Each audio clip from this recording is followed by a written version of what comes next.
Meu filho me deu um ultimato: ou você serve a minha esposa, ou sai da minha casa.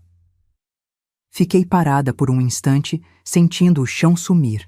Depois, apenas sorri, peguei minha mala e saí em silêncio. Uma semana depois, 18 chamadas perdidas. Sabe aquele momento em que você olha para alguém que carregou no colo, embalou nas madrugadas de febre, ensinou a dar os primeiros passos, e não reconhece mais nada? Foi exatamente isso que senti quando meu filho Ricardo olhou nos meus olhos e disse aquelas palavras. Mas deixa eu voltar um pouco. Aquela terça-feira começou como tantas outras. Acordei às 6 da manhã, preparei café fresco, separei pão na chapa, ovo mexido com queijo derretido. A casa cheirava a comida de verdade, sabe? Aquele aroma que faz qualquer um descer correndo para a cozinha. Eu estava temperando a farofa para o almoço. Passava manteiga na cebola dourada, sentia o cheiro subindo quando ouvi o salto fino dela batendo no piso. Mônica entrou na cozinha como quem entra num ringue. Vestido bege justo, cabelo escovado, unhas perfeitas. Ela pegou uma colher, provou a farofa e fez aquela cara que eu já conhecia bem. Helena, isso tá sem gosto nenhum. Parece comida de hospital. Ela jogou a colher na pia com um barulho metálico. Você não consegue fazer uma coisa decente? Respirei fundo. Contei até 3 mentalmente. Mônica, a farofa tá temperada do jeito que sempre fiz. Ricardo sempre gostou assim. Pois é, Helena, sempre do mesmo jeito. Você não percebe que as coisas precisam mudar? Ela cruzou os braços, me olhando de cima a baixo. Aliás, já que estamos falando nisso, aquele paninho de prato que você deixou pendurado na frente da casa é ridículo. Os vizinhos vão pensar que aqui mora gente sem classe. Senti algo apertar no peito. Aquele paninho tinha girassóis bordados. Eu mesma bordei, ponto por ponto, nas noites de insônia depois que meu Antônio morreu. Mas engoli seco. Não respondi. Foi quando Ricardo apareceu. Meu filho, meu único filho, entrou na cozinha com aquela expressão cansada. Olheiras fundas, gravata meio torta. Ele nem olhou para mim direito.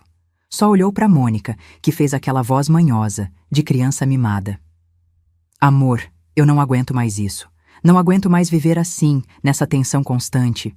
Sua mãe não respeita nosso espaço, não respeita minhas coisas, age como se ainda fosse dona de tudo aqui. Meu coração começou a bater mais rápido. Espera. Minha casa?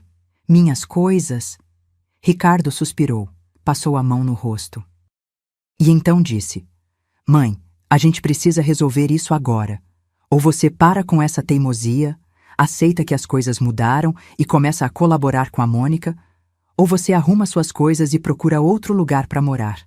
Eu não aguento mais esse clima. O mundo parou. Olhei para o meu filho.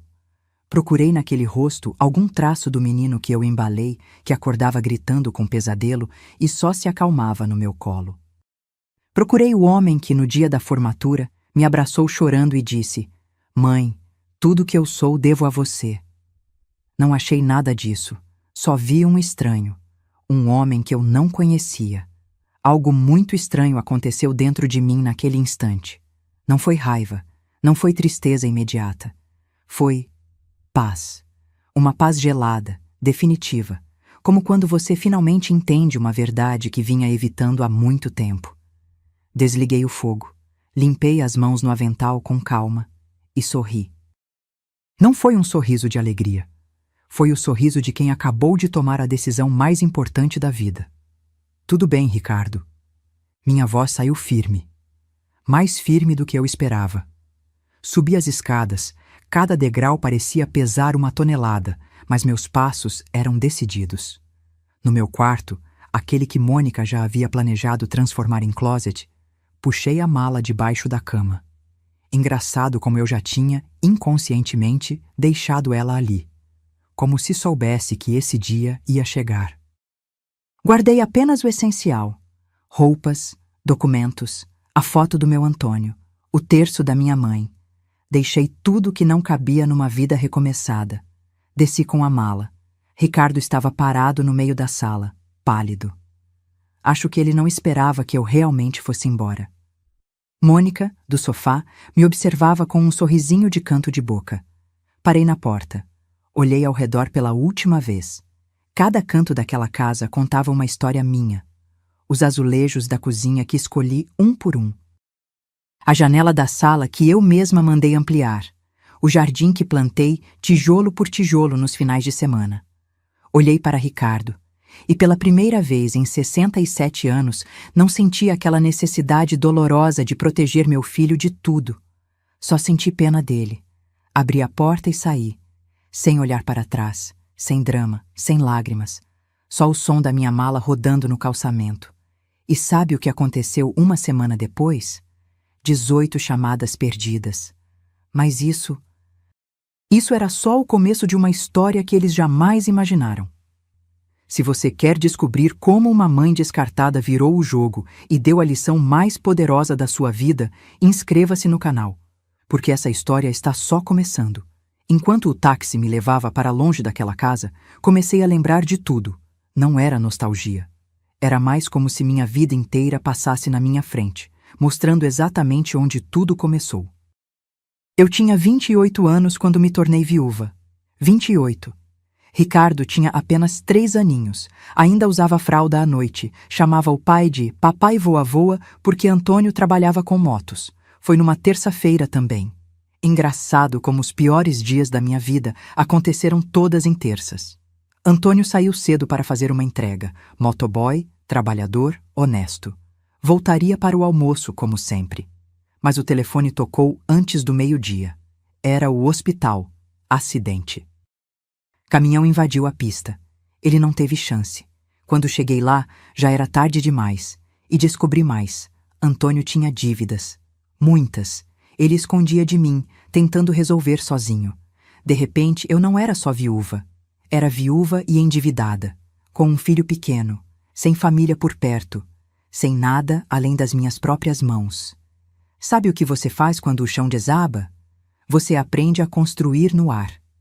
Comprei uma máquina de costura usada. Começava a costurar às 4 da manhã, antes do Ricardo acordar. Fazia vestidos sob encomenda, consertava roupas, bordava enxovais de bebê. Quando o Ricardo ia para a escolinha, eu saía para limpar casas. 3 casas por dia, de segunda a sábado. À noite, depois de colocar meu filho para dormir, eu vendia bijuterias de porta em porta. Meus pés sangravam dentro das sandálias baratas. Minhas mãos ficaram calejadas, ásperas. Mas nunca parei. Foram 15 anos assim. 15 anos acordando no escuro, dormindo exausta. 15 anos economizando cada centavo, guardando em lata de biscoito embaixo do colchão porque não confiava em banco. 15 anos dizendo não para tudo. Cinema, roupa nova, um simples sorvete na praça. Mas o Ricardo nunca faltou nada. Uniforme limpo, material escolar completo, lanche na mochila. Ele estudava em escola particular porque eu fazia faxina na casa da diretora em troca de desconto. Quando juntei R$ 45.000, chorei. Chorei sozinha na cozinha, contando aquele dinheiro que cheirava a suor e renúncia. Era 2008. Aquele dinheiro valia muito mais naquela época. Comprei um terreno na periferia da cidade. Ninguém queria aquela área. É longe demais, dona Helena, diziam. Não vai valorizar nunca. Mas eu vi potencial.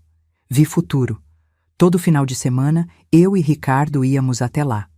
Ele, menino ainda, me ajudava a carregar tijolo. Eu aprendi a assentar massa com um pedreiro velho que teve pena de mim. Aprendi a rebocar, a fazer contrapiso, a instalar encanamento. Minhas mãos, que já eram calejadas, ficaram ainda mais grossas. Minhas costas doíam tanto que algumas noites eu não conseguia dormir.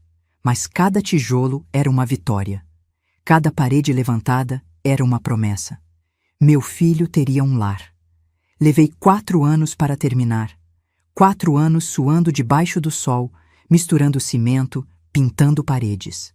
Quando finalmente mudamos para aquela casa, em 2012, Ricardo tinha 17 anos.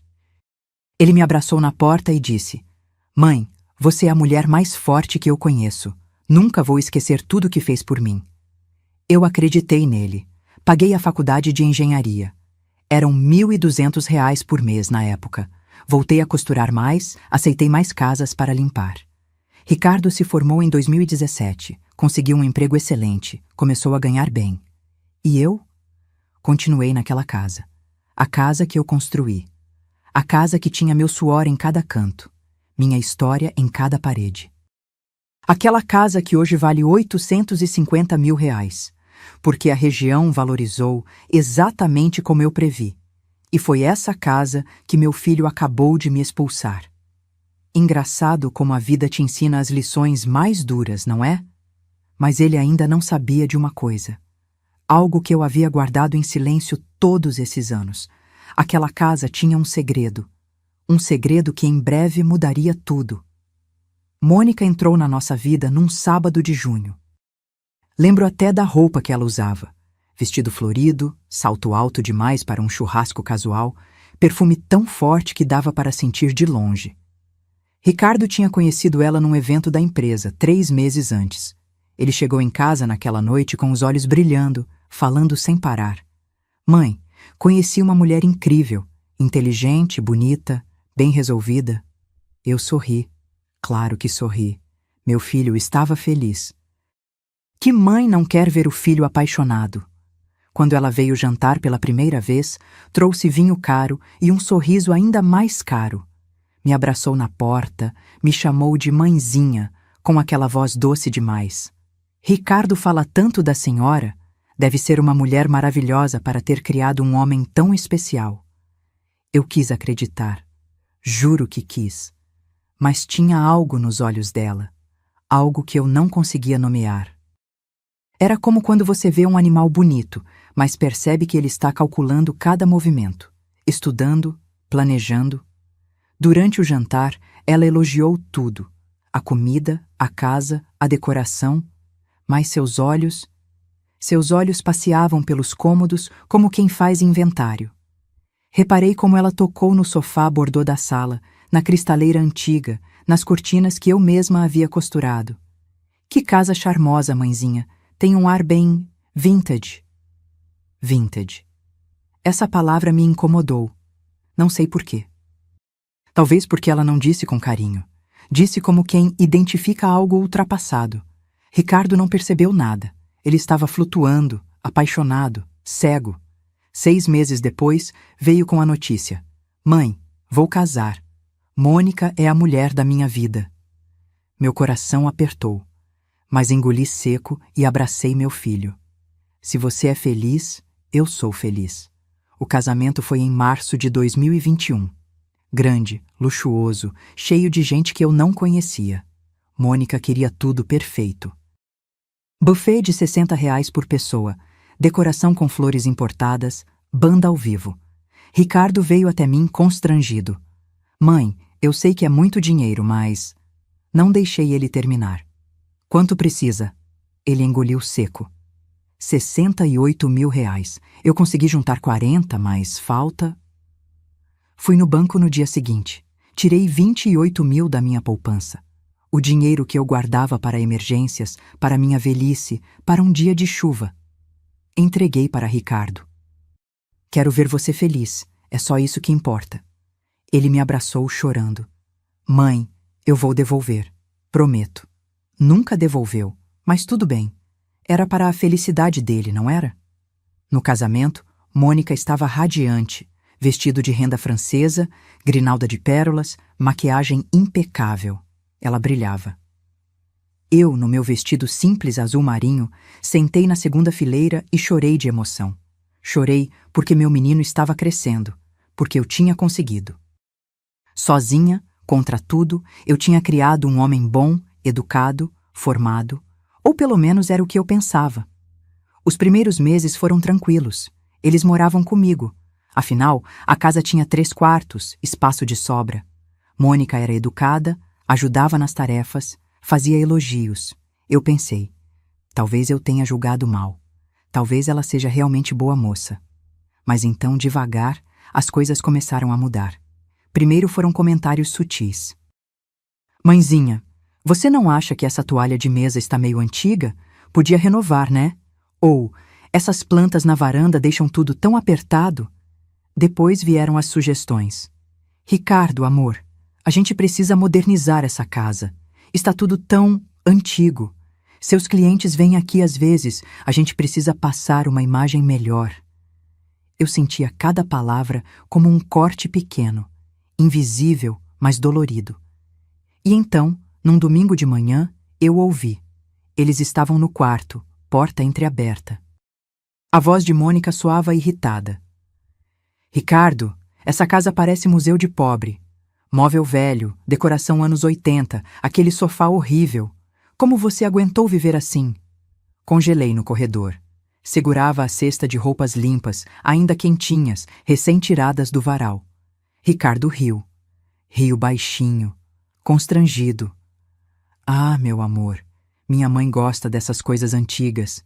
Tem valor sentimental. Valor sentimental não paga conta nem impressiona ninguém.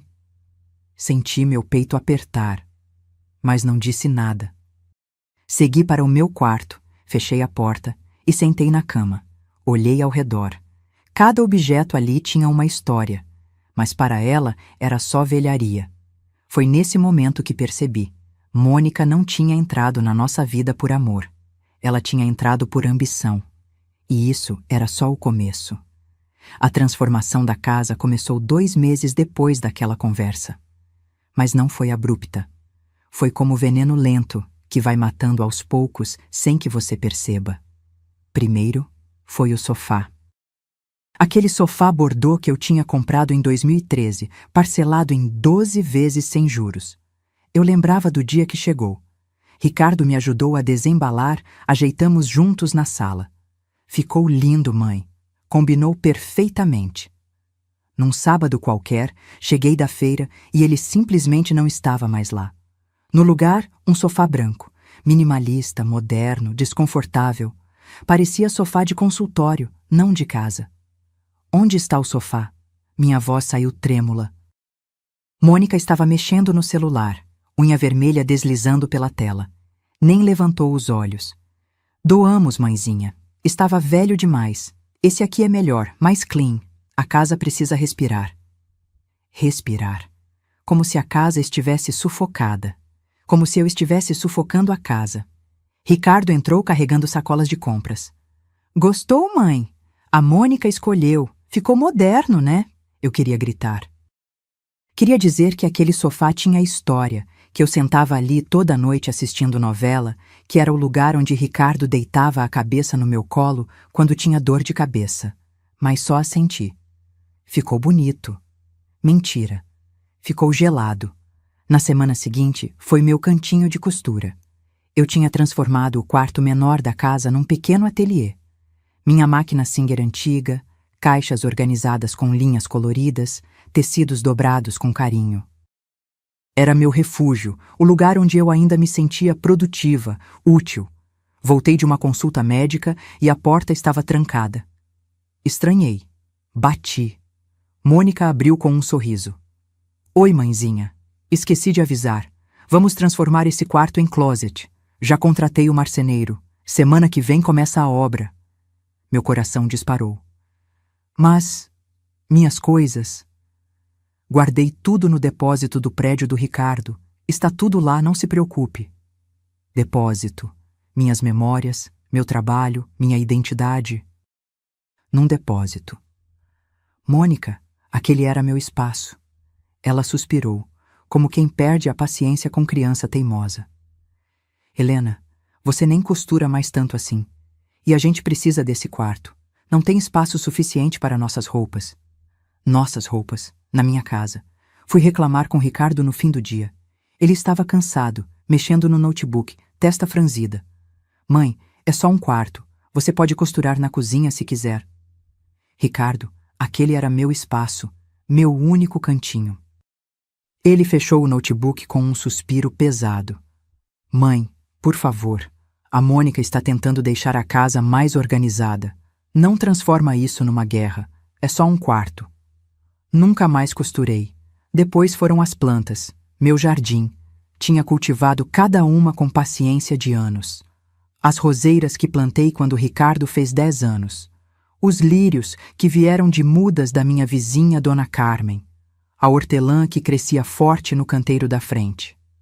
Voltei do mercado e estavam arrancadas. Todas. No lugar, pedras brancas decorativas e suculentas em vasos geométricos. Ficou mais limpo, né, mãezinha? Menos mato, mais design. Mato. Ela chamou minhas plantas de mato. Mas o pior ainda estava por vir. O violão do Antônio sumiu. Estava guardado no armário da sala, dentro do estojo original. Era a única coisa que sobrou dele. Eu não tocava, mas às vezes abria o estojo só para sentir o cheiro de madeira envelhecida, tocar as cordas, lembrar dele cantando no churrasco de domingo. Mônica, onde está o violão? Ah, aquilo?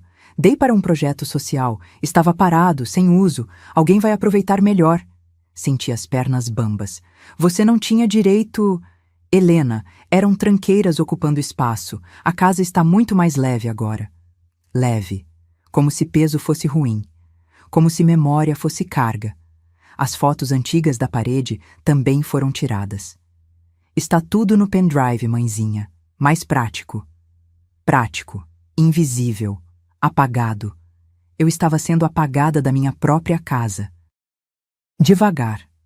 Sistematicamente. E meu filho não enxergava nada. Ou pior, ele via, mas escolhia ignorar. À noite, deitada na cama, eu olhava para o teto e não reconhecia mais nada ao meu redor. Tudo estava diferente. Branco, frio, impessoal. Eu era uma estranha na casa que construí com minhas próprias mãos. E o pior é que isso era só o começo. Porque logo, muito logo, Mônica ia exigir muito mais do que meus objetos. Ela ia querer minha dignidade. A mudança foi tão gradual que quase não percebi quando deixei de ser a dona da casa e me tornei a funcionária. Começou com pedidos pequenos, quase inocentes. Mãezinha, já que você vai lavar sua louça, lava essas xícaras também? Estou atrasada para o salão. Helena, passa essa blusa para mim? O ferro já está quente mesmo. Dá para esquentar meu almoço? Estou no meio de uma reunião online. Eu fazia. Claro que fazia. Sempre fui de ajudar, de estar disponível. Mas os pedidos foram crescendo. Multiplicando, transformando-se em exigências. Um dia, desci para tomar café e encontrei um papel na geladeira.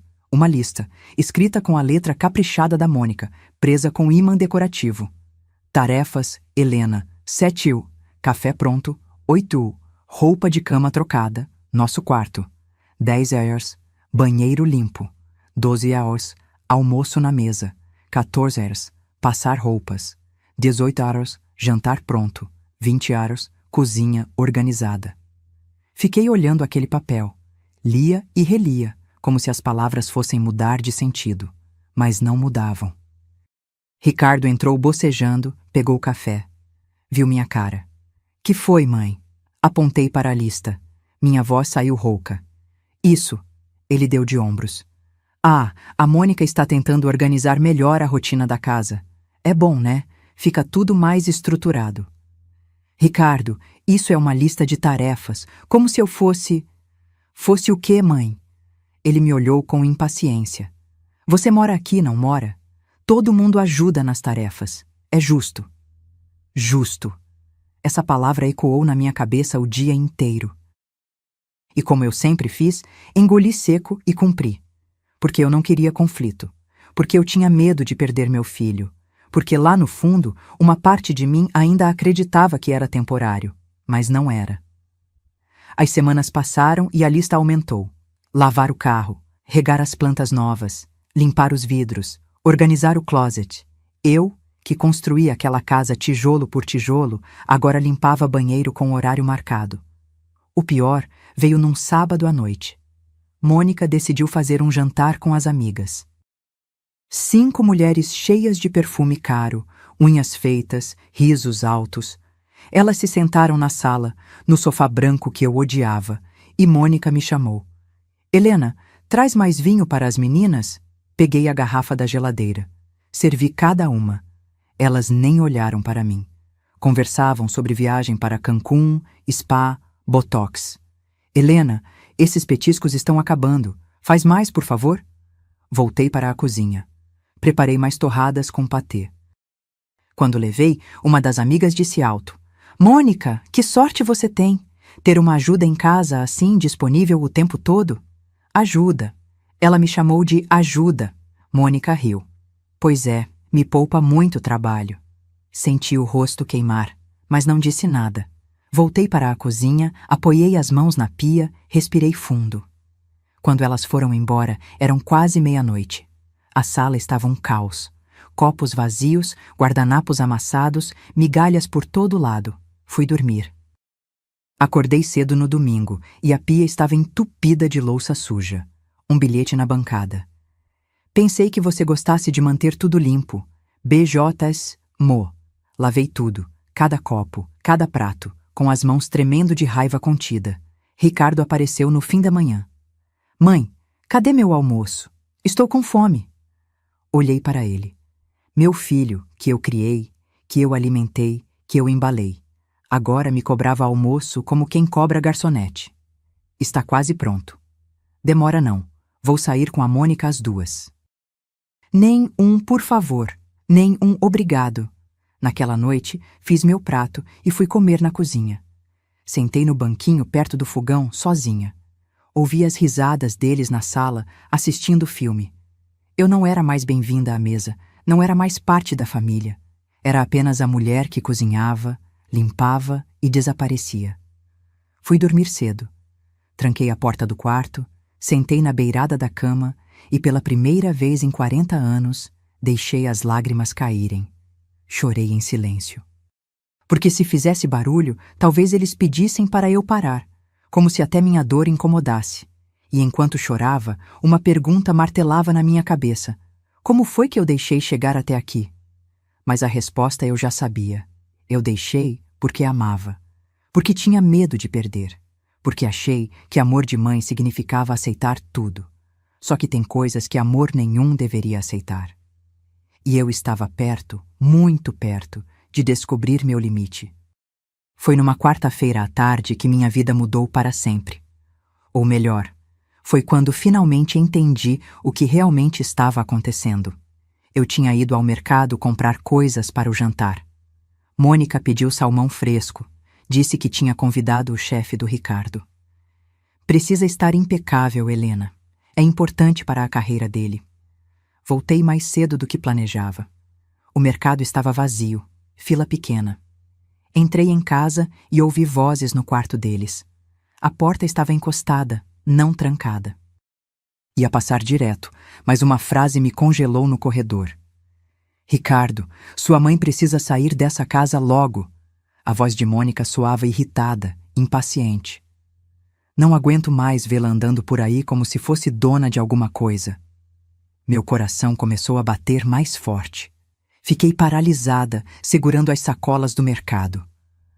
Mônica, eu sei que é difícil, mas ela não tem para onde ir.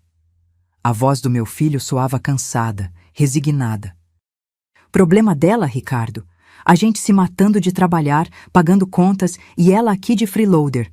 Você não vê? Ela vive às nossas custas. Senti o chão sumir. Às custas deles? Na minha casa? Com o dinheiro que eu economizei, o suor que eu derramei? E tem mais. A voz de Mônica ficou baixa, calculista. Eu pesquisei. Essa casa está só no nome dela. Você, o filho dela que morou aqui a vida inteira, não tem nada. Absolutamente nada. Silêncio. Um silêncio pesado. E daí? Ricardo perguntou sem convicção. E daí que se ela morrer amanhã ou resolver doar isso para alguma igreja de fanática, você fica sem nada, a gente fica sem nada. Meu sangue gelou. Você precisa conseguir uma procuração, convencer ela a assinar. Depois a gente transfere o imóvel para seu nome e pronto. Aí sim podemos fazer o que quisermos, vender, alugar, reformar de verdade. Mônica, isso é pesado. Pesado é a gente viver refém dela. Olha o tamanho dessa casa, Ricardo. Vale quase R$1 milhão. E está parada, desperdiçada, com decoração de pobre. A gente podia estar rico. Outro silêncio. E depois que conseguir a transferência? A voz do Ricardo saiu baixa. Ele estava considerando. Meu filho estava realmente considerando. Aí a gente arranja um lugarzinho para ela, um apartamento pequeno, barato. Ela se vira. Tem aposentadoria, não tem? Se não der problema dela, deveria ter pensado nisso antes de ser tão inconveniente. Minhas pernas começaram a tremer. Encostei na parede para não cair. As sacolas escorregaram dos meus dedos, mas consegui segurar antes de fazer barulho. Eu não sei, Mônica. Ricardo hesitou, mas hesitou. Não disse não. Não disse nunca. Apenas hesitou. Pensa bem, amor. Com esse dinheiro a gente compra um apartamento no centro, moderno, triplica nosso padrão de vida. E ela? Ela já viveu. Já teve a vez dela. Agora é a nossa vez. Eu não esperei ouvir mais nada. Desci as escadas em câmera lenta, como se estivesse flutuando. Coloquei as sacolas na cozinha, mãos tremendo, coração disparado. Subi para o meu quarto, fechei a porta e sentei na cama. Respirei fundo. 1 vez, 2, 3. E então algo estranho aconteceu. A tristeza que eu esperava sentir não veio. A dor não veio.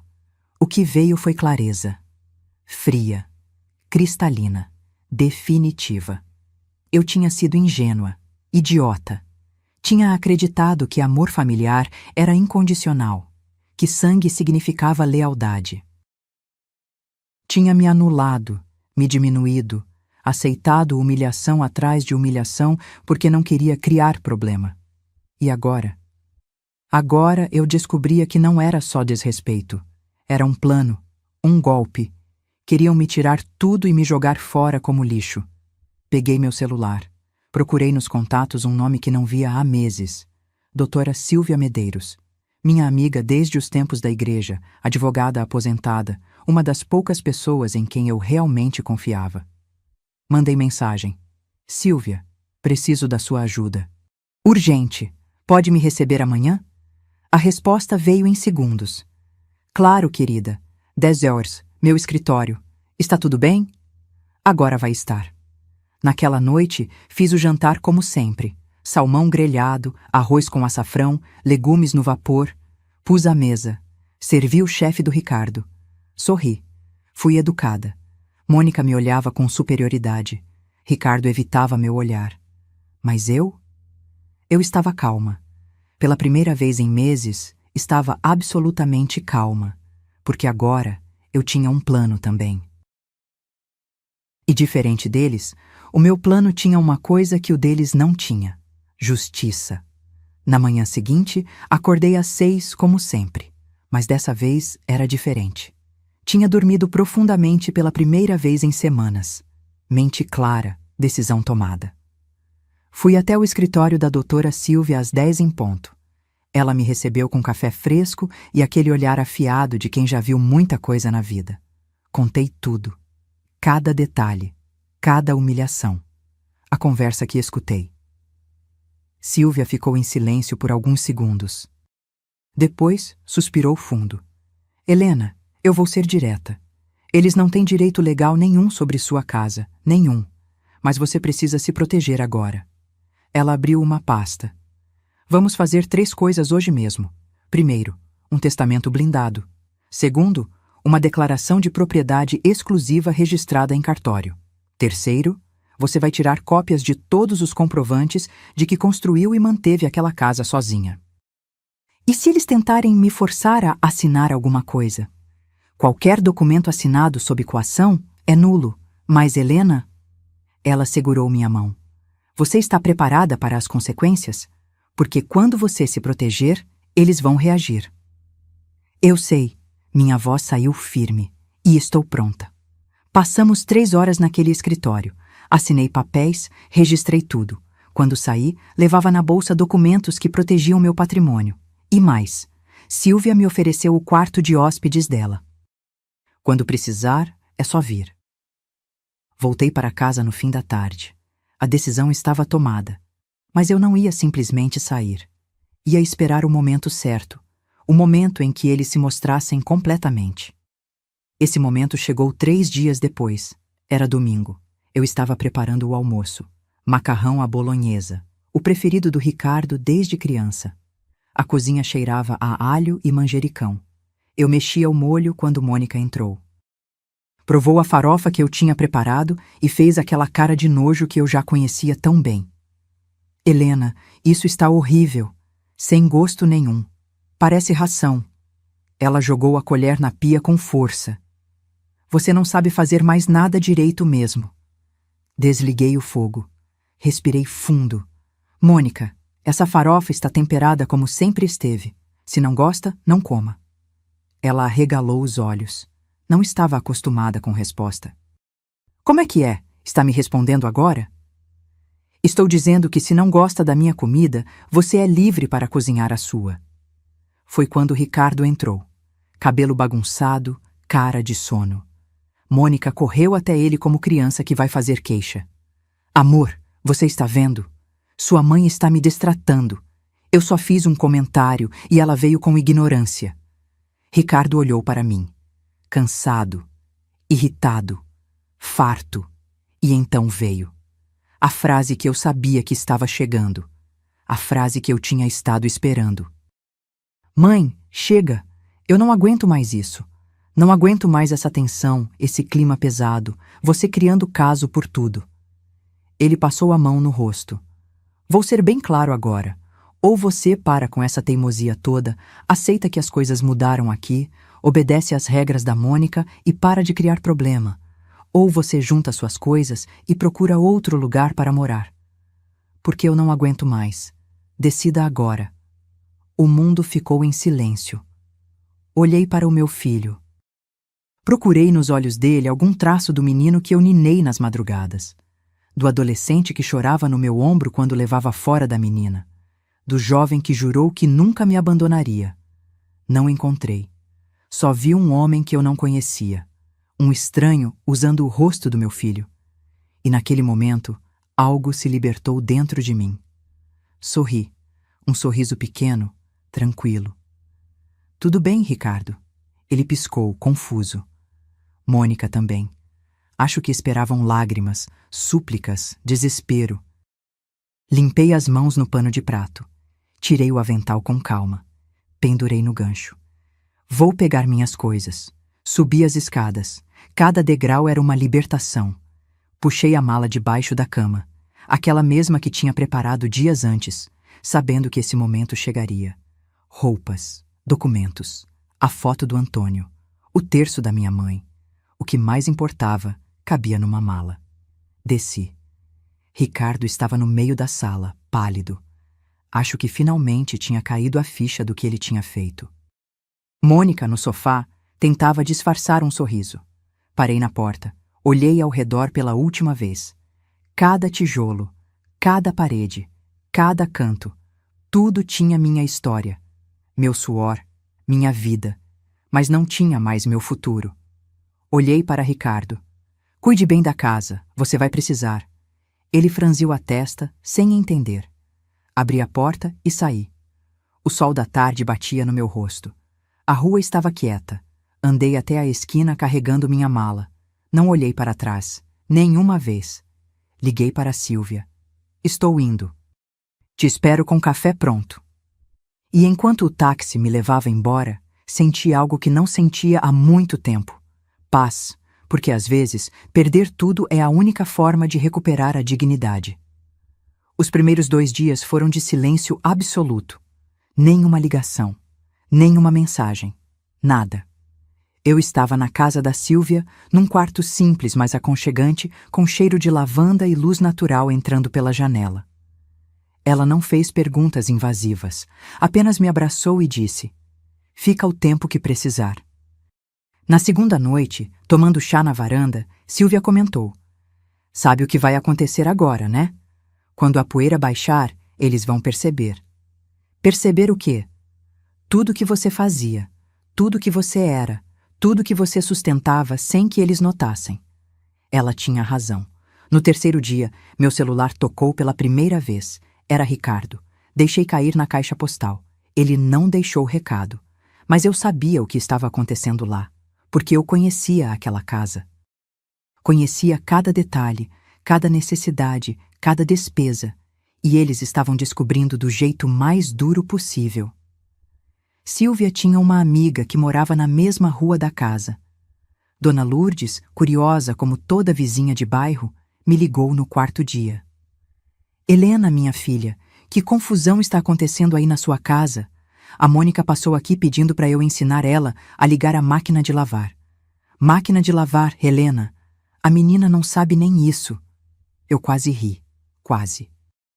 E outra, vi o Ricardo saindo cedinho para comprar pão. Voltou com pão dormido porque não sabe escolher. A casa está um caos, minha filha. Ontem mesmo vi lixo acumulado na calçada porque esqueceram o dia da coleta. Cada informação era uma confirmação. Eles estavam se afogando. No quinto dia, as ligações aumentaram. 3, 5, 7 chamadas perdidas.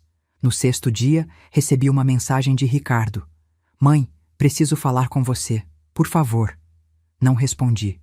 Foi quando chegou a primeira conta. Dona Lourdes me contou. Helena, você acredita que a luz deu mais de R$ 800? Ouvi a Mônica gritando com o Ricardo na garagem. Ela achava que a conta vinha no máximo 200. R$ 890, para ser exata. Eu sempre pagava aquela conta, todos os meses, direitinho. Eles nem sabiam que eu pagava. Depois veio a água, R$ 340. Internet, 189. Condomínio que eles nunca souberam que existia porque a casa fazia parte de um loteamento fechado. 220. Gás, 160. Só em contas básicas, mais de R$ 1.700, que eu pagava sozinha, todo mês, sem reclamar. No sétimo dia, Dona Lourdes ligou rindo. Minha filha, o supermercado não aceita mais a conta fiada da Mônica. Ela tentou comprar no crédito e foi negado. Eu vi ela voltando com 2 sacolas miseráveis, carne de segunda, essas coisas. E você sabe o pior? O quê? Ela não sabe cozinhar. Queimou o arroz, Helena. A casa inteira cheirava a queimado. O Ricardo chegou do trabalho e não tinha janta pronta. Comeram miojo. Miojo. O engenheiro bem-sucedido jantando miojo porque a esposa dele não sabia nem fazer arroz. No 8º dia, as ligações viraram desespero. 15 chamadas perdidas num único dia. Mensagens começaram a chegar. Mãe, por favor, atende. Precisamos conversar. Não faz isso. Mas foi no 9º dia que tudo desmoronou de vez. Chegou uma carta. Aviso de recebimento. A letra firme e oficial de um advogado. Sílvia tinha enviado notificação extrajudicial exigindo que Ricardo e Mônica desocupassem o imóvel em 30 dias. Afinal, eles não tinham direito legal nenhum de estar lá. Nunca tiveram. Dona Lourdes me ligou quase imediatamente. Helena, que guerra! O Ricardo chegou do trabalho, abriu a carta e ficou branco. Branco, Helena! A Mônica começou a gritar. Ela não pode fazer isso! A gente mora aqui! Isso é desumano! E o Ricardo só repetia. Meu Deus, o que eu fiz? O que eu fiz? Ela fez uma pausa dramática.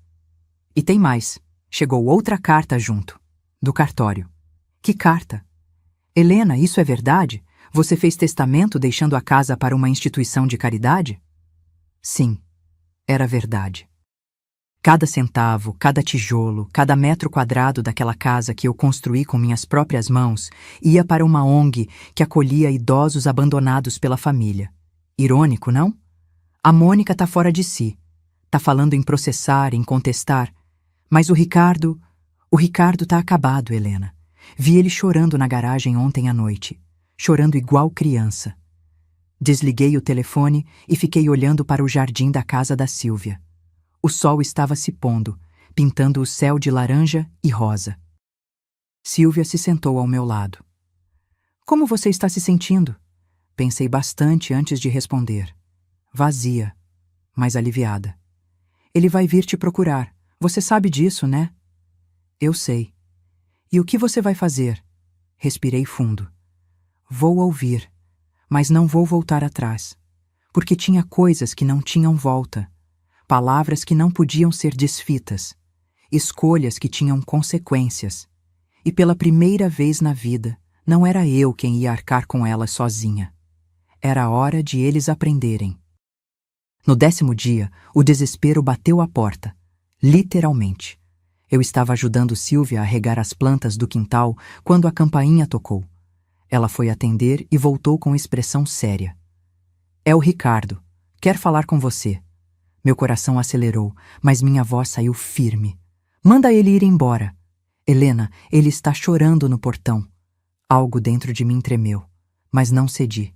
Não quero falar com ele, não agora. Silvia voltou. Ouvi vozes abafadas. Quando ela retornou, trazia um envelope amassado. Ele deixou uma carta e disse que vai esperar o tempo que for necessário. Olhei para o envelope. Meus dedos tremiam, mas não abri. Não naquele momento. Coloquei na mesinha de cabeceira e tentei seguir o dia. Mas à noite, sozinha no quarto, abri. A letra trêmula, apressada, do meu filho ocupava 3 páginas. Manchas que pareciam lágrimas desfocavam algumas palavras. Mãe, eu estraguei tudo. Eu sei. Não tenho desculpa. Fui cego, egoísta, ingrato. Deixei a Mônica tomar conta de tudo, tomar conta de mim.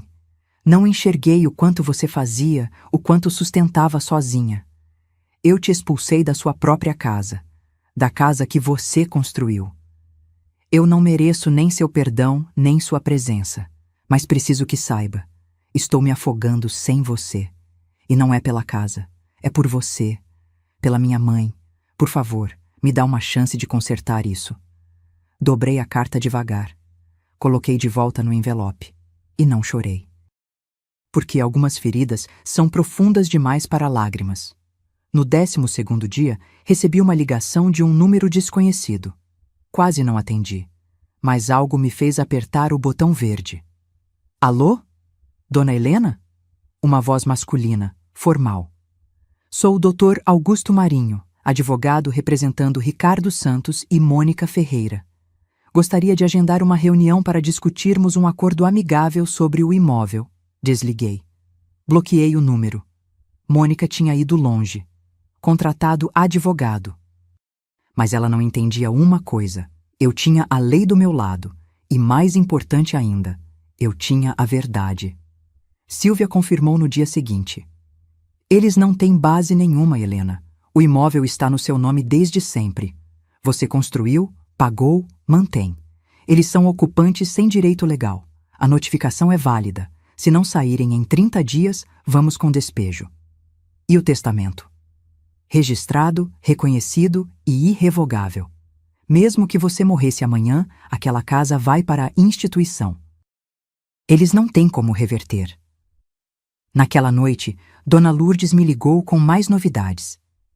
Helena, a confusão está de lascar. A Mônica está tentando vender as coisas da casa. Pôs anúncio da televisão, da geladeira, até da máquina de lavar. Mas aí apareceu um oficial de justiça e lacrou tudo. Disse que ela não pode vender patrimônio alheio. Você tinha que ver a cara dela. Eu não consegui segurar um sorriso amargo. E o Ricardo? Ah, minha filha, o Ricardo tá destruído. Tá faltando no trabalho. Ouvi a vizinha do lado comentando que viram ele voltando de tarde, com cara de quem foi demitido ou advertido. A Mônica tá culpando ele por tudo. Ontem ouvi gritaria até 2 da manhã. No 15º dia, o telefone tocou 18 vezes. 18 chamadas do Ricardo num único dia, cada uma mais desesperada que a outra. As mensagens também chegavam sem parar. Mãe, pelo amor de Deus. Mãe, só me escuta uma vez. Eu mereço tudo isso. Mas, por favor, me dá uma chance. Mãe, eu te amo. Nunca deveria ter deixado chegar nesse ponto. A Mônica foi embora. Voltou para a casa dos pais. Estou sozinho aqui, entende? Sozinho, igual você ficou. Essa última mensagem me acertou no peito. Porque era verdade. Eu tinha ficado sozinha, completamente sozinha, abandonada pelo filho que criei, humilhada na minha própria casa. E agora era a vez dele sentir. No 18º dia, Silvia veio conversar comigo com seriedade. Helena, você precisa decidir. Ou você fala com ele, ou eu sigo com o processo de despejo. Os 30 dias estão acabando. Ele precisa desocupar o imóvel. E se eu falar com ele? Aí é com você. Mas escuta, Helena, você pode perdoar, pode até reconstruir a relação, mas nunca, nunca volte atrás nas suas decisões de proteger seu patrimônio. Entendeu? Isso não é negociável. Fiquei em silêncio por um longo tempo. Finalmente, peguei o celular. Digitei uma mensagem curta. Amanhã, 15 horas. Café da Praça Central. Sozinho. A resposta veio em segundos. Estarei lá. Obrigado, mãe. Obrigado. Silvia me olhou com preocupação. Tem certeza? Não. Mas preciso fazer isso. Preciso olhar nos olhos dele e dizer tudo o que precisa ser dito. E se ele pedir para você voltar? Olhei pela janela. O céu estava limpo, sem nuvens.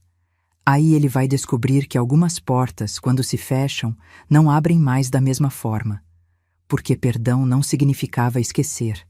E reconstrução não significava voltar ao que era antes. Significava começar do zero. Se ele estivesse disposto a isso. E isso só o tempo diria. Cheguei ao café 15 minutos antes do combinado. Escolhi uma mesa do fundo, perto da janela. Pedi um café preto, simples. Minhas mãos tremiam levemente segurando a xícara.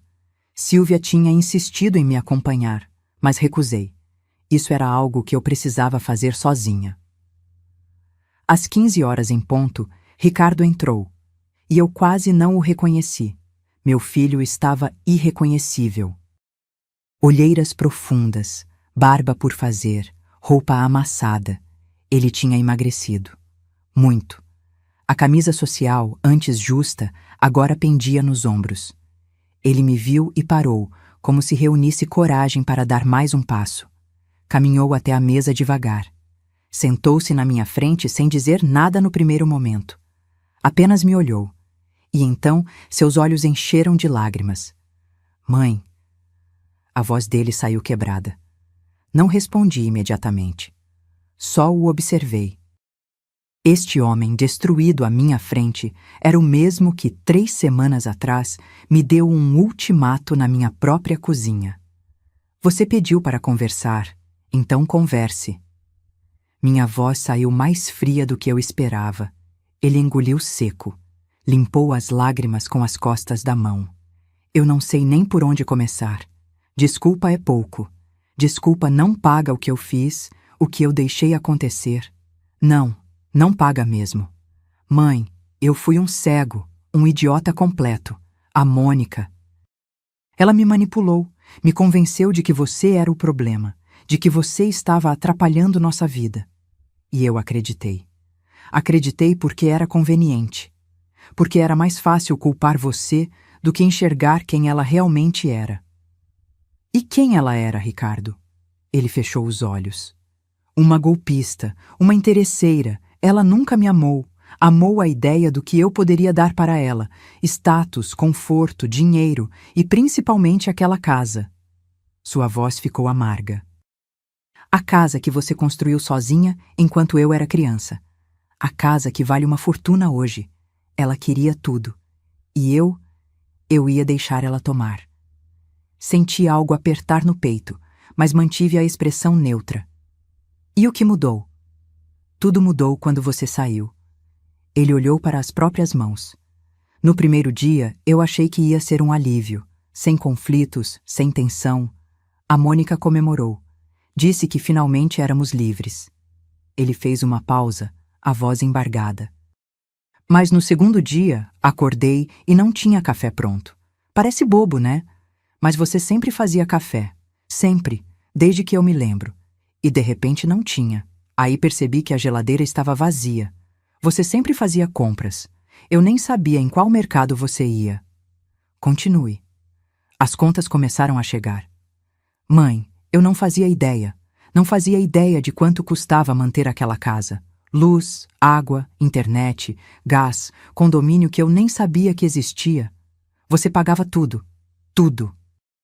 E eu nunca te perguntei se precisava de ajuda. Lágrimas escorriam livremente pelo rosto dele agora. A casa virou um caos.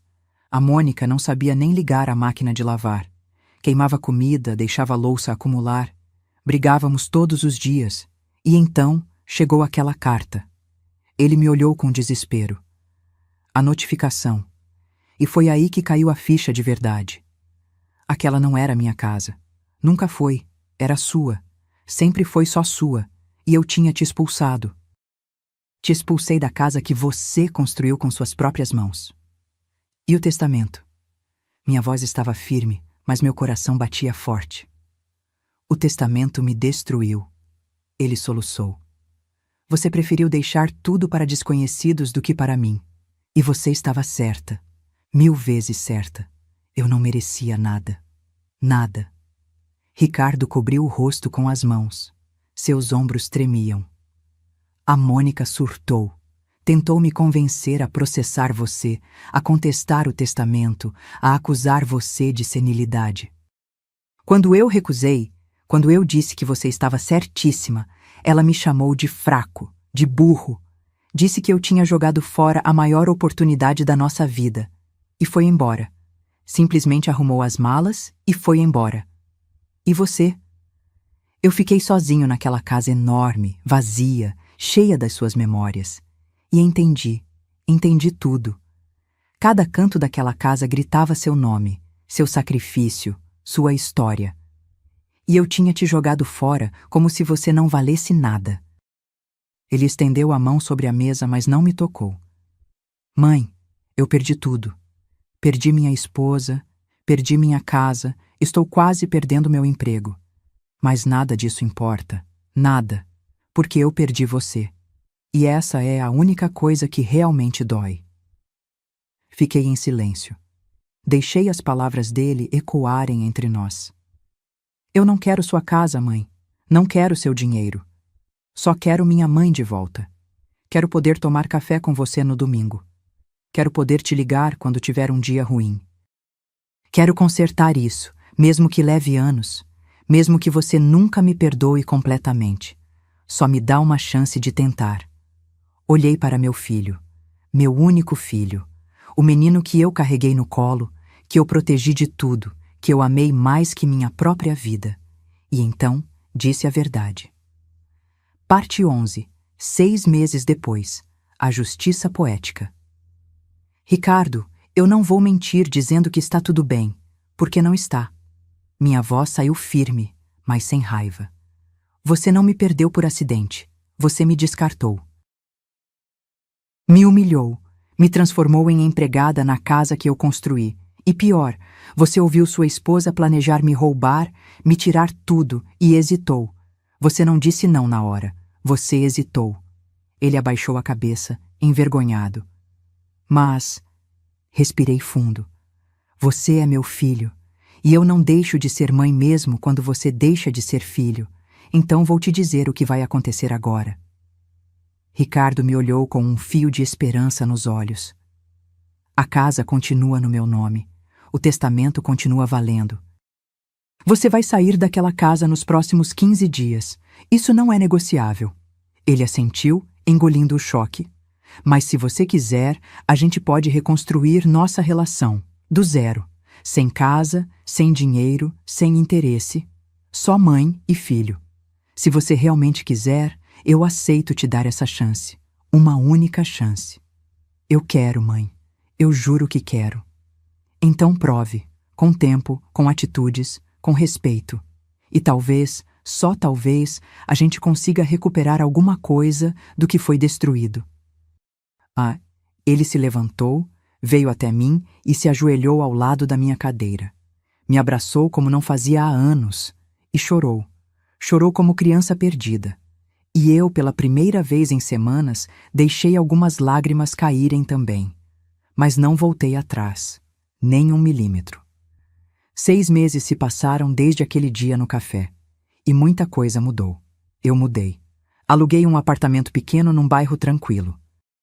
2 quartos, varanda com sol da tarde, aluguel de R$ 1.800 que cabia no meu orçamento. Simples, mas meu. Completamente meu. Voltei a costurar, não por necessidade, mas por prazer. Abri uma conta no Instagram vendendo peças artesanais, blusas bordadas, toalhas personalizadas, mantas de crochê. O dinheiro era pouco, mas a satisfação era enorme. 3 vezes por semana fazia trabalho voluntário na ONG que receberia a casa. Acolhimento ao idoso abandonado. O nome era irônico, mas real. Lá conheci histórias parecidas com a minha. Mães descartadas, avós esquecidas, vidas inteiras apagadas por famílias ingratas. Mas também conheci recomeços, mulheres fortes que se reergueram, que recuperaram sua dignidade, que aprenderam que idade não é sinônimo de descartável. Fiz amigas, verdadeiras amigas. Saímos para almoçar, fomos ao cinema, viajamos para a praia num fim de semana. Eu, aos 67 anos, estava vivendo coisas que nunca tinha vivido. Eu estava feliz, não daquela felicidade barulhenta, mas da felicidade tranquila de quem finalmente se encontrou. Ricardo mudou. Ele saiu da casa no prazo que eu dei. Alugou um apartamento pequeno, bem menor que o que estava acostumado. Pagava R$ 3.200 de aluguel e o orçamento apertava no fim do mês. As economias que ele tinha guardado foram todas consumidas pelas reformas que Mônica fez. Móveis caros, decorações inúteis, desperdício atrás de desperdício.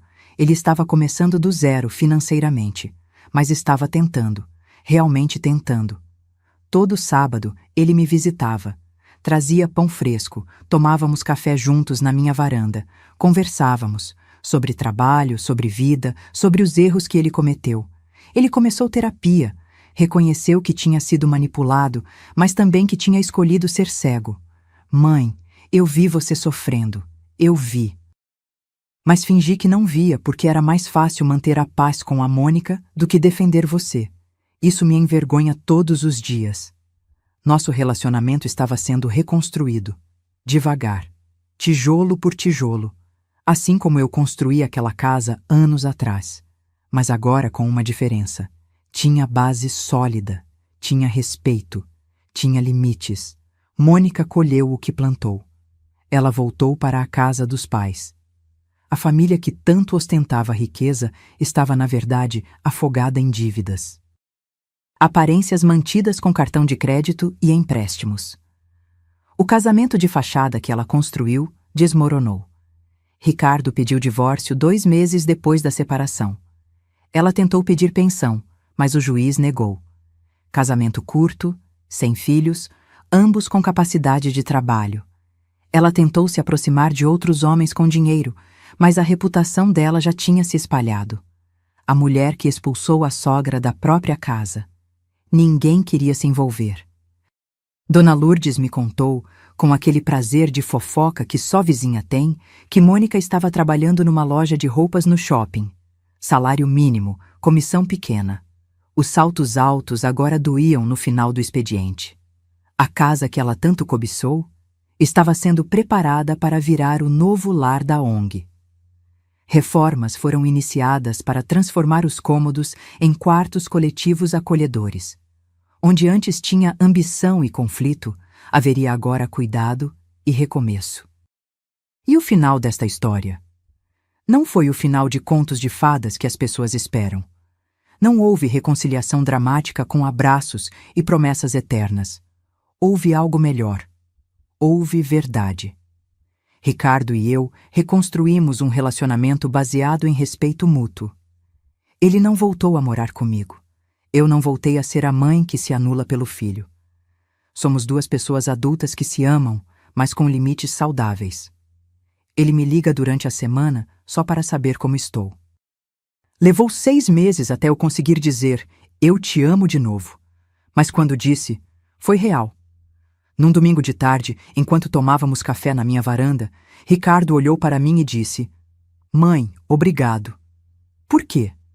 Por não ter me perdoado fácil. Por ter me ensinado a lição mais dura da minha vida. Eu precisava perder tudo para entender o valor do que eu tinha. Segurei a mão dele. Você não perdeu tudo, Ricardo. Você me perdeu por um tempo. Mas encontrou algo mais importante. Você encontrou respeito próprio. Aprendeu a não se deixar manipular. Aprendeu que amor não é conveniência. Ele sorriu. Um sorriso triste, mas genuíno. E eu percebi. A justiça não estava na vingança. Estava na transformação. Parte 12. A lição final. Epílogo reflexivo. O outono chegou trazendo folhas douradas e um vento fresco que anunciava mudanças. Eu estava na varanda do meu apartamento, costurando uma manta de retalhos, quando o telefone tocou. Era a Adriana, coordenadora da ONG. Dona Helena, precisa vir aqui hoje. Tem uma surpresa. Cheguei lá no fim da tarde. A casa, minha antiga casa, estava irreconhecível. De um jeito bom. As paredes tinham sido pintadas de cores suaves. Amarelo claro na sala, verde água nos quartos. Onde antes ficava meu quarto, agora havia uma biblioteca comunitária com poltronas confortáveis. A cozinha, ampliada, tinha uma mesa enorme onde todos comeriam juntos. No jardim, onde Mônica tinha arrancado minhas plantas, agora crescia uma horta. Tomates, alface, cebolinha. Cuidada pelas próprias mãos dos idosos que ali moravam. Dona Helena, venha conhecer as moradoras. Foram 7 mulheres. A mais nova tinha 62 anos, a mais velha, 84. Cada uma com sua história de abandono, ingratidão, família que virou as costas. Dona Francisca, 76 anos, me abraçou com lágrimas nos olhos. A senhora salvou minha vida, literalmente. Eu ia morar na rua quando esse lugar me acolheu. Senti um nó na garganta. Essa casa salvou minha vida também. Agora ela está salvando outras. Adriana me levou até a entrada. Uma placa de bronze estava sendo instalada. Casa Helena, reconstruindo dignidades desde 2025. A senhora é uma inspiração, Dona Helena. Transformou dor em propósito. Voltei para casa com o coração cheio. Naquela noite, Ricardo veio jantar. Eu tinha feito arroz de forno, receita da minha mãe. Simples, gostoso, com amor. Enquanto comíamos, ele comentou: Mãe, passei na frente da casa ontem. Vi as senhoras na varanda, rindo, conversando. Fiquei olhando por um tempo. E o que sentiu? Ele ficou em silêncio, pensativo. No começo senti um aperto. Aquela era minha casa de infância, sabe? Onde eu cresci. Mas depois senti orgulho. Orgulho de você, do que você fez. Transformar aquela casa que foi palco de tanta dor em um lugar de recomeço. Segurei a mão dele sobre a mesa. Sabe o que aprendi nesses meses todos? O quê? Que a gente ensina as pessoas como devem nos tratar. Eu ensinei você, sem querer, que estava tudo bem me desrespeitar. Porque eu aceitava. Porque eu tinha medo de te perder. Mas quando eu te perdi do mesmo jeito, entendi que medo não protege ninguém, só aprisiona. Ricardo apertou minha mão. E eu aprendi que privilégio cega. Eu tinha tanta coisa garantida, sua presença, seu cuidado, aquela casa, que achei que eram direitos. Não eram. Eram presentes, e eu joguei tudo fora. Mas estamos aqui agora. Estamos, diferentes, mas aqui. Naquela noite, depois que Ricardo foi embora, sentei na varanda com uma xícara de chá. O céu estava estrelado, limpo. A cidade dormia tranquila. Pensei em tudo que passei. Na viuvez aos 28, nas madrugadas costurando, nos tijolos erguidos com minhas próprias mãos, na humilhação que engoli calada, no momento em que decidi, chega. E entendi algo fundamental. Dignidade não se negocia. Amor não pode vir acompanhado de desrespeito, e às vezes a maior prova de amor que podemos dar é ensinar limites.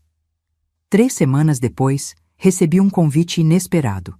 A ONG estava fazendo um evento de inauguração oficial e queriam que eu falasse. O salão estava cheio. Voluntários, doadores, imprensa local e as 7 moradoras sentadas na primeira fileira. Quando chegou minha vez de falar, subi ao microfone com o coração acelerado. Nunca fui de discursos. Mas olhei para aquelas mulheres, cada uma sobrevivente da própria batalha, e as palavras vieram, Eu não vim aqui contar uma história de vingança. Vim contar uma história de resgate. Do meu resgate. Fiz uma pausa, respirei fundo. Durante anos, acreditei que ser boa mãe significava me anular, aceitar tudo, perdoar tudo, nunca impor limites porque isso seria egoísmo. Mas aprendi, da pior forma possível, que isso não é amor, é autodestruição. Algumas mulheres na plateia assentiram, os olhos marejados. Quando meu filho me deu aquele ultimato, quando me expulsou da casa que eu construí, algo dentro de mim morreu. Mas algo também nasceu, autorrespeito. E foi esse autorrespeito que me trouxe até aqui, que transformou dor em propósito. Olhei para as moradoras. Hoje, essa casa não é mais símbolo da minha humilhação, é símbolo da minha libertação. E espero, de coração, que seja símbolo da libertação de cada uma de vocês também. A plateia aplaudiu. Vi Ricardo no fundo do salão, chorando silenciosamente. Depois do evento, ele veio até mim. Não disse nada. Apenas me abraçou forte, demorado, e eu entendi. Perdão não é esquecer. Perdão é lembrar sem que a dor te paralise. É permitir que quem errou seja uma pessoa nova. É dar uma chance sem abrir mão da sua dignidade. Hoje, 1 ano depois de tudo, minha vida está completamente diferente. Vendo minhas peças de costura numa pequena loja colaborativa. Viajo com minhas amigas, frequento aulas de alongamento para a terceira idade. Rio mais, vivo mais. Ricardo refez a vida. Conheceu Patrícia, uma professora simples, de família humilde, que o trata com respeito genuíno. Ela me chamou para tomar café antes mesmo de namorar sério com ele. Dona Helena, eu preciso conhecer a mulher que criou esse homem. Gostei dela imediatamente. E ela de mim. Às vezes, nos domingos, fazemos almoço juntos. Eu, Ricardo e Patrícia. Conversamos, rimos, lembramos. Até dos momentos ruins, porque eles nos ensinaram. Mônica. Soube por terceiros que está noiva de um empresário de outra cidade. Espero, sinceramente, que ela tenha aprendido alguma coisa, mas não é mais minha preocupação. E a grande lição de tudo isso? Aprendi que dignidade não tem preço, que amor sem respeito não é amor, é dependência. Que às vezes, para salvar um relacionamento, você precisa estar disposta a perdê-lo. Aprendi que idade não é sinônimo de descartável. Que recomeçar não tem prazo de validade, que nunca é tarde para se escolher. Perdi minha casa, mas reencontrei minha dignidade. E sabe de uma coisa? Nenhum teto vale mais do que isso. Hoje, quando deito minha cabeça no travesseiro, durmo em paz, porque sei que, apesar de tudo, me mantive inteira, me respeitei, me escolhi.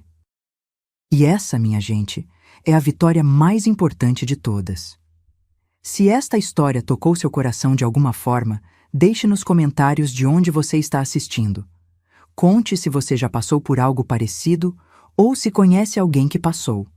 Às vezes, só de compartilhar, a gente alivia o peso que carregamos sozinhos. E se você acredita que dignidade não tem idade, que recomeço é sempre possível, que nunca é tarde para se escolher, deixe seu like e se inscreva no canal. Porque aqui a gente compartilha histórias reais, de pessoas reais, vivendo batalhas reais. Lembre-se, você ensina às pessoas como te tratar. E nunca, nunca é egoísmo escolher sua própria dignidade. Até a próxima história. E que você sempre se escolha primeiro.